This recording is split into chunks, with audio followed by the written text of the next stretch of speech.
कटे हुए दरख्तों के साथ आज मैं बीरनपुर में हूँ।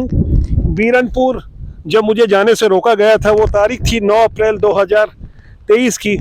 तब गांव के शमशान घाट में भुवनेश्वर साहू की अंत्येष्टि हो रही थी। उस घटना के बाद सांप्रदायिक तनाव की स्थिति निर्मित हो गई थी। भुवनेश्वर साहू हत्याकांड के करीब 1.5 महीने बाद जमीनी हकीकत को समझने, भुवनेश्वर के परिजनों से मिलने एक बार फिर मैं बीरनपुर आया हूँ। बेमेतरा जिले के इस गांव में आपसी सौहार्द और भाईचारा कायम रखने शासन स्तर पर क्या कुछ बेहतर प्रयास किया गया है, यह जानने समझने बीरनपुर की सुनसान गलियों से गुजरते हुए हम पहुंचे भुवनेश्वर साहू के घर।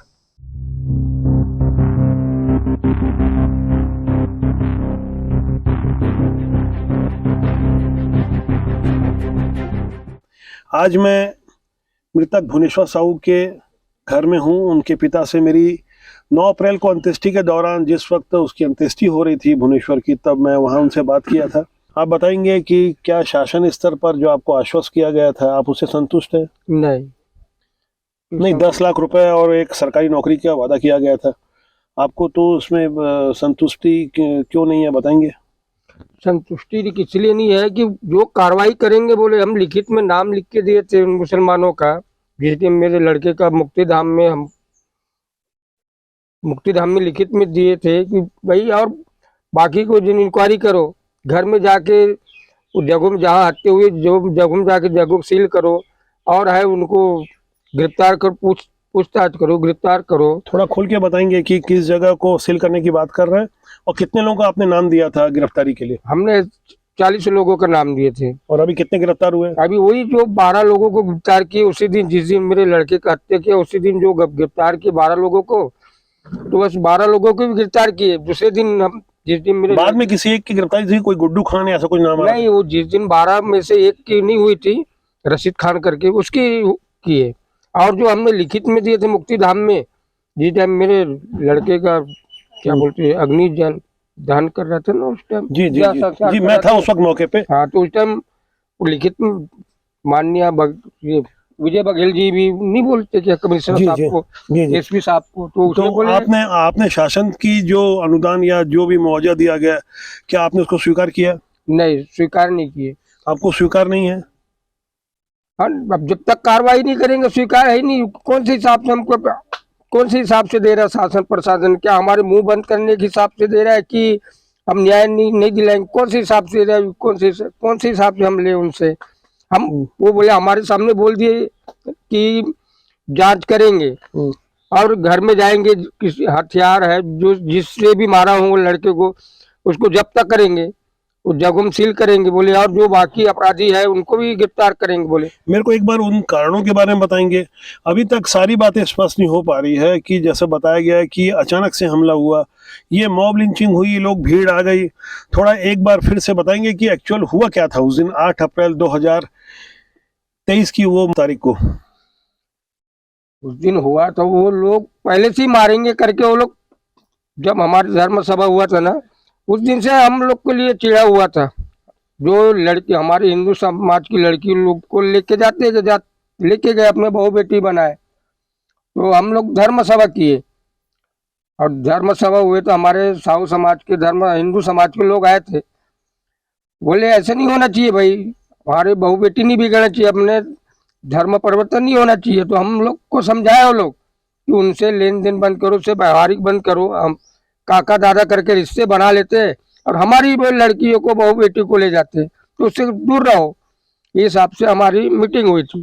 तो लोग उनका गलत उपयोग लिए कि बाहर के लोग बुलाए थे हमको, पठान लोगों को, मुसलमानों को मारूंगा करके। तेली लोग, हमारे गांव तेली लोग, साले अब तो चले गए, बोल दिया चले गए, अब मारो ना करके वो लोग से झगड़ा ही करने के बहाना ही ढूंढ रहे थे। जी, आपका नाम कृष्णा है?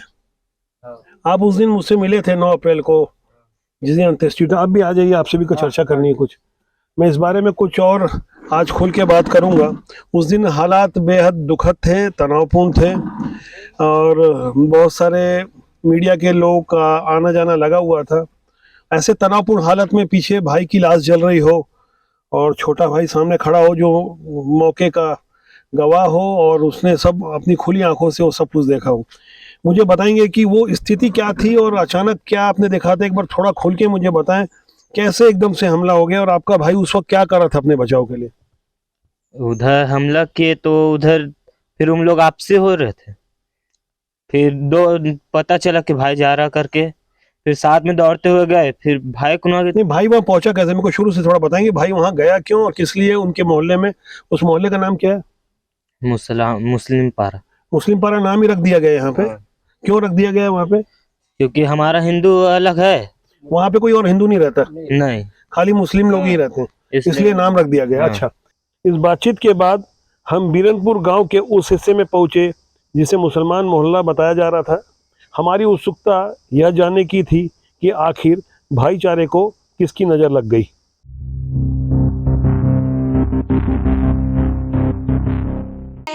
क्या शुभ नाम आपका? बोले। जमशेद खान। अच्छा, ये मोहल्ले का नाम क्या है? मोहल्ला का नाम मुसलमान मोहल्ला है सर। इसका नाम मुसलमान मोहल्ला क्यों है? हाँ सर, रखे सर मुसलमान पारा है, मुसलमान मोहल्ला ही रखा है। और दूसरे अन्य धर्म के लोग यहाँ नहीं रहते इस गली में? और यहाँ नहीं रहते सर, वहाँ से यहाँ तक के पूरा हमारे मोहल्ला है। जी जी और जी। वहाँ ये घर से उधर पूरा साहू। वो जो उस दिन तनावपूर्ण हालात हुए थे 8 अप्रैल को भुवनेश्वर साहू के साथ, उसके लिए आप किसको कसूरवार मानते हैं? इसके विषय में तो हम नहीं जानते सर। जिस दिन दंगा हुआ उस दिन हम लोग रायपुर चले गए थे कपड़ा खरीदने गए। हम लोग कपड़ा खरीदने चले गए। कपड़ा खरीदने चले गए, जब 1:30 बजे हम लोग कपड़ा दुकान घुसने दाखिल हो रहे थे, तब हमारे पास फोन आया कि ऐसे ऐसी बात है। तब हमको पता चला, हम इसके बारे में कुछ नहीं जानते हैं सर। नहीं, आप यहाँ रहते हैं? वो हाँ, रहता हूँ मैं, तो ये मेरा घर तो यही है सर। अच्छा, आपकी क्या लगता है कि परिस्थितियाँ क्या जवाबदार है इसके लिए? कितनी जवाबदार है? कौन सी परिस्थितियाँ जो ऐसे हुए होंगे हालात? इसके विषय में मैं कुछ नहीं जा सकता। वारदात में रहता तो मुझे भी मालूम रहता। वारदात में नहीं, नहीं वारदात था की मैं। बात नहीं कह रहा हूँ, ये तो बहुत पहले से कुछ तनाव चल रहा था जैसे बता रहे हैं। अब इसके में छोटे छोटे बच्चे के विवाह हुआ है बोलते हैं सर।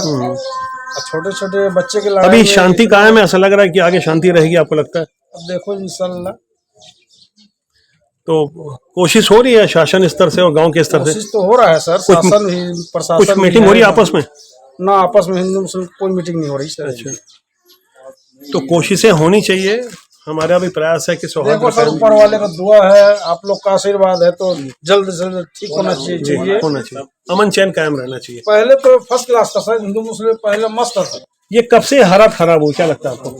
अब इसके विषय में क्या बता सकता हूँ सर। 2 छोटे बच्चे उसके जो पिताजी भुवनेश्वर साहू के, उनका कहना है 3-4 महीना पहले यहाँ की कुछ लड़कियों से मुस्लिम लोगों की शादी हुई।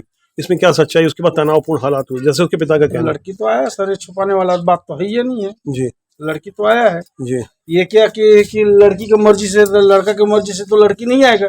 जी। अब मान लीजिए आपका लड़का है, मेरा लड़की है, एक दूसरे में मोहब्बत हो गए, तो क्या आपके लड़के का कसूर है कि मेरे लड़की की कसूर होगा?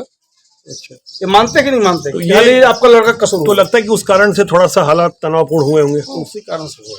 जी जी, ठीक, बच्चे का लड़ाई एक बहाना बन गया और मेन मुद्दा वही बात। जमीनी हालात को समझने मुसलमान मोहल्ले से आगे गांव के दूसरे हिस्से में बैठे कुछ बुजुर्गों से हमने मुलाकात की। दादा बताएंगे कि बीरनपुर में जो अभी हालात धीरे धीरे सामान्य हो रहे हैं, हमारी भी कोशिश है कि यहाँ शांति और सौहार्द का माहौल रहे। तो आपको क्या लग रहा है कि अभी शांति यहाँ कायम है? तो शांतपुर रहेगा यहाँ, अभी शांतपुर है। आगे किस तरह से शांति बनी रह सकती है, क्या कहना है आपका? सब शांति है हम ना, वो सब बोली बात भी चलत हमारे मन से। जी जी भाई अपन से छोटे बड़े से जय राम जय राम नमस्कार चल रहा है, हमारे मन के कोई यह नहीं है। जी हाँ, जी। हाँ। तो हालात खराब करने के लिए आप किसको जवाबदार मानते हैं? अभी ये हमें समझ नहीं आती।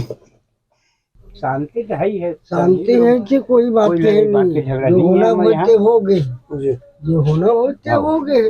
अपना अपना मर्जी से जी रहे हैं, जैसा भी समय है वैसा चल रहा है गाड़ी। और कौन लेगा? शासन प्रशासन जितना दिन अपन समय तक वो भी रही से समय दी से, ओकर बाद अपन समय तक वो ड्यूटी मिलजुल के रहते हैं, लेकिन वहाँ उनका दूसरे पक्ष का पारा वो है और आपका पारा कुछ और है, ये तो अलग अलग रहते ही है ना वहाँ। मोहल्ला तो अलग अलग है सर, इसमें बात नहीं है। अभी एक ही में जैसे भी हम काम चल रहा है, हम जात के नहीं है, अपना काम उसका भी पारा जाकर काम कर रहे हैं, हम लोग कोई तकलीफ नहीं है।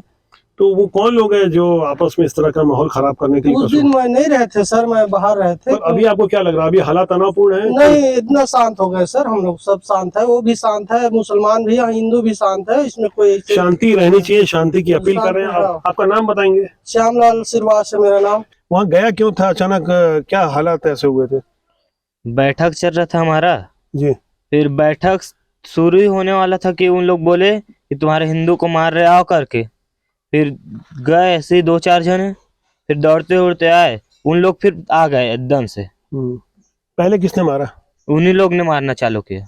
कितने लोग होंगे एग्जैक्टली जो आपके पिताजी को संख्या बता रहे हैं? 40 और कितनी संख्या वो आपका आपका क्या, आप तो आंखों से सब आपने देखा है वो तो। 40 से 50 जने थे वहाँ जी। पे। लेडीज आगे थे, फिर जेंट्स थे, फिर उसके बाद पुलिस, फिर उसके बाद और गांव। अच्छा, पुलिस भी थी वहाँ पे? हाँ। अच्छा, कैसे, मतलब मारने का तरीका क्या था, किस तरह से हमला कर रहे थे? ईंट से पत्थर उतर बरसा रहे थे, और पास में जाओ ना, हम भी लोग मतलब कि मारेंगे करके जाओ, तो फिर ईंट बरसाना चालू कर दिए, औजार से मारना चालू कर दिए। आपने भाई को बचाने की कोशिश नहीं की? ये मतलब देखा नहीं कि उधर गया, फिर मारते हुए देखा, जाते हुए नहीं देखा, और मैं नहीं जा पाया उसके पास। अच्छा, आपने हमला करते हुए देखा था बस? हाँ, जा नहीं पाया, मेरे को खींच के लेके आ मतलब भीड़ में आपका भाई गिर गया था, आप बाहर थे, हाँ। आप पे भी हमला हुआ था? हाँ, हुआ था। उस दिन आपने मुझे सारी बातें बताई थी, लेकिन परिस्थितियां कुछ और थी। आज परिस्थितियां, चूंकि माहौल थोड़ा शांत हो गया है और शासन प्रशासन की पहल से या गांव वालों के विचार से यहाँ कुछ अमन शांति आई है।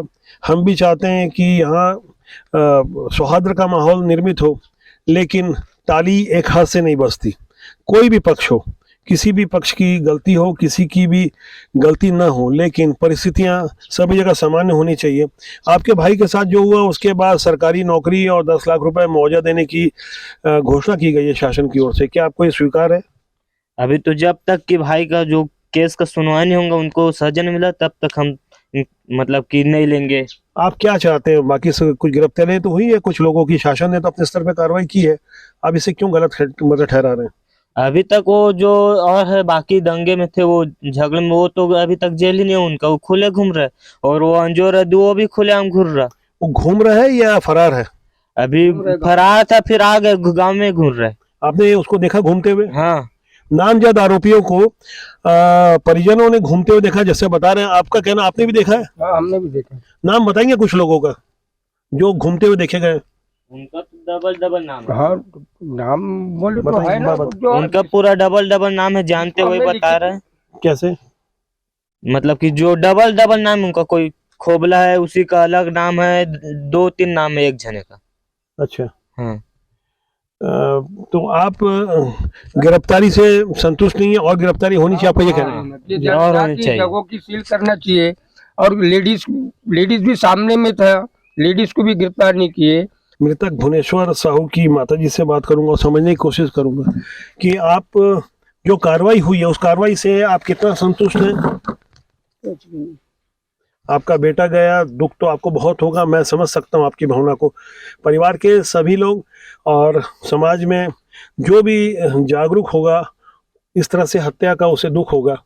आप मुझे बताएंगे कि आप क्या चाहते हैं? एक बार शासन को आप कुछ जो कहना चाहते हैं अपने ओर से। हम वही चाह रहे थे, उतना जो नाम लिए ना, और बाकी लोग घूम रहे आसपास में, तो उनको गिरफ्तारी होना चाहिए, और उनको सजा भी होना चाहिए, जब हम शांत बैठेंगे। शासन ने तो तुरंत पहल की, एक सरकारी नौकरी और 10 लाख का वादा किया है, उसमें आप लोग क्यों स्वीकार नहीं कर रहे हैं, या आप लोग उससे संतुष्ट हैं? क्या कहना आपको? नहीं, जब तक उनके कुछ नहीं होंगे ना कार्रवाई, तब तक हम नहीं देंगे वो पैसा। परिस्थितियों को आप समझ रहे होंगे, ये हालात हैं भुवनेश्वर साहू के घर के। और यहाँ आप मुझे बताएंगे घर की परिस्थिति क्या है, आप लोगों का कमाई का जरिया क्या है, किस तरह से आपका घर चलता है? वही कमाने वाला वही कमाने वाले तो वही चले गए, लेकिन हमारे जो समाज के लोग कुछ मदद किए, कुछ बचे हैं, मदद किए हैं, तो कुछ अभी तक बचे, वही उससे घर चल रहा है अभी। हाँ, समाज में? हाँ। अच्छा, समाज के लोग क्या क्या मदद किए, कौन कौन, कुछ आप बोलना चाहेंगे आप? नहीं, हमारे जो साहू समाज है ना, वो लोग चावल से लेके चावल, दाल, लकड़ी, हाँ, पूरे राशन का सामान, हाँ हाँ, कार्यक्रम में दिए थे हमारे लड़के की तिथि करने के लिए, तो कुछ बचा हुआ है उससे घर चल रहा है अभी। कमाने वाला और जी वही कमाने वाला रही तो उस दिन भी काम में गई सुबह 6 बजे काम में गई से फिर 12 बजे ऐसे ऐसे फिर नही से धोई से और ऐसे आराम करूँ करके बैठे रही से तो थोड़ा आवाज ऐसे वहाँ बस्ती तरफ तो का होते करके निकली से उतना में फिर वो लड़का कितने आपस में भुवनेश्वर के कितने भाई बहन है कुल? और 2 भाई और बहन से बहन है। अच्छा, आप उनकी बहन है? हाँ हाँ अच्छा, तो सर और हमको जो हम जाते अभी एसपी साहब के पास गए थे, थाने में गए थे, साझा थाना में। हम पोस्टमार्टम रिपोर्ट के लिए जाते तो एसपी साहब बोले थे क्या करेंगे पोस्टमार्टम रिपोर्ट को बोलते, और वही बोले कि साहब अब जो मेरे लड़के की हत्या किया कोई भी सामान से, औजार से, डंडे से, जिससे भी हो वो तो जब तक करो। और हम लिखित में बोले थे, हम लिखित में नाम दिए थे, आपने बोले थे कि हम सबका एक एक घर जाके इंक्वायरी करेंगे, जो कातिल है उसको सजा जरूर दिलाएंगे, जांच करेंगे। तो ऐसे कुछ तो कर ही नहीं रहा शासन की तरफ से। अच्छा, ये यहाँ मुझे बताएं कि यहाँ पे कितने समय से तनावपूर्ण हालात हैं, या आपको ऐसा लग रहा है कि अभी कुछ समय से ऐसा हुआ है? ये हमारे चार महीने से पहले से तनाव थे, और 1-2 बार वहाँ लिखित में भी दिए थे अंजोर सिंह और रशीद का नाम। अंजोर सिंह, एक नाम साफ सामने आ रहा है, इसकी थोड़े भूमिका के बारे में बताएंगे। अंजोर सिंह है कौन और ये क्यों सांसद से लेकर के आप भुवनेश्वर साहू के परिजन इसका नाम ले रहे हैं और गांव वाले भी नाम ले रहे हैं, इसके बारे में थोड़ा बताएंगे मुझे। अंजोर सिंह है युवा कांग्रेस का कुछ नेता है वो। तो आप कह रहे हैं अंजोर सिंह यदु घूम रहा है, वो नामजद आरोपी है, आपने उसका नाम लिखा है FIR में? लिखा ही नहीं, और पुलिस वाले उसका नाम लिखा ही नहीं। आपका नाम लिखवाना चाहते हैं? हम नाम लिखवाए, हम यहाँ लिखित में नाम लिख के। क्या बोल के नहीं लिखा गया आपका उसका नाम? तुम जिसको भी बोलेंगे उसको ही उसका ही नाम करेंगे, उसको ही गिरफ्तार करेंगे। आप गए थे रिपोर्ट लिखवाने? नहीं, उन्हीं लोग गए थे, मैं घर पे था। अच्छा, क्या बोल रहे थे, क्यों नहीं लिखेंगे? किसी का भी नाम लिखाएंगे तो किसी को भी गिरफ्तार कर लेंगे क्या? वैसे तो दंगे में कितने लोग थे, तो क्या वीडियो है मेरे पास, तो सबको गिरफ्तार करेंगे क्या बोलते हो एसपी साहब? अच्छा दूसरे दिन ज्यादा माहौल बिगड़ा तो बाहर के लोग आ गए थे जी, तो क्या हम जितने भी आए थे सबको अंदर करेंगे क्या बोलता है? अभी अंजोर सिंह को तो कर ही नहीं रहा, क्योंकि मास्टरमाइंड में नहीं है उनको सपोर्ट देने वाला। अच्छा, एक बात बताइए, ऐसे बहुत से गांव हैं, ऐसे बहुत से मोहल्ले हैं, बहुत से शहर हैं जहाँ पे लोग सौहार्द से रहते हैं, मुस्लिम भी रहते हैं, हिंदू भी रहते हैं, तो आखिर क्या कारण है कि बीरनपुर में तनावपूर्ण हालात हुए? थोड़ा मुझे खुल के बताएंगे कि ऐसा क्या कारण है कि यहाँ ऐसे तनावपूर्ण हालात हुए? कारण यही है कि बहू बेटियों को लेके जा रहे हैं, और हमारे जो मोहल्ले में लड़के बच्चे उनको मार दे रहा है। ये 4-6 महीने से और बहुत जनों के ऊपर हाथ उठाए वो लोग, मुसलमान लड़के लोग। एक बात और सुनने में आ रही है कि भुवनेश्वर किसी हिंदू संगठन से क्या जुड़ा था, या बजरंग दल से, या किसी से? जी नहीं, वो कोई संगठन से नहीं था। काम जी वो डेली काम में जाते, वही हमारा कमाने वाला रही से सुबह काम करे तो शाम को ला के वो खाना खिलाए, माँ बाप छोटे भाई ला। क्या तो काम किसी करता से था? ना वही ट्रैक्टर में जाए, हिमालय काम, गिट्टी रेती भरना, जहाँ के ट्रिप मिले वहाँ डालना रही से। डैमेज नहीं, कोई सही इसमें नहीं जुड़े रही। मतलब वो एक मेहनत कश मजदूर था जिसे बहुत ज्यादा दुनियादारी से कोई लेना देना नहीं था, किसी अन्य संगठन से नहीं जुड़ा था। भुवनेश्वर साहू के परिवार के बीच आपने सारी बातों को सुना, परिस्थितियों को समझा। हमारी कोशिश होगी कि समाज में अमन चैन कायम रहे, सब मिलजुल के रहें, लेकिन जो परिस्थितियां हैं, ज़मीनी हालात हैं, मीडिया का फर्ज है कि वो सही तस्वीर को रखे। आप भी सारी तस्वीरों को देख रहे हैं, समझ रहे हैं, भाव को समझ रहे हैं, एक माँ के दर्द को देख रहे हैं, पिता की तकलीफ को देख रहे हैं, किस तरह से ये बोलते बोलते भावुक हो जा रहे हैं। इनका ये भाई है, जब मैंने इनसे मिला था अंत्येष्टि के समय तब भी वही हालात थे। आज कृष्णा अपने बड़े भाई भुवनेश्वर के जाने से गमजदा है। सारी परिस्थितियों को समझने के बाद हम अपने से कोई एनालिसिस नहीं कर रहे हैं, आप इसका जवाब जरूर दें कमेंट सेक्शन में जाकर। राष्ट्रबोध आपका अपना जनमंच है, हमारी कोशिश है कि न्याय मिलना चाहिए और सिस्टम भरसक प्रयास करे कि अमन चैन कायम रहे। इसके लिए हम जनता से अपील करते हैं कि ताली दोनों हाथ से बजे। अगर भाईचारे का संदेश देना है तो हर तरफ से आना चाहिए, सिर्फ एक तरफ कोई बात नहीं होनी चाहिए। राष्ट्रबोध के लिए कैमरा सहयोगी राकेश साहू और संजीव सोनी के साथ मैं पवन केसवानी।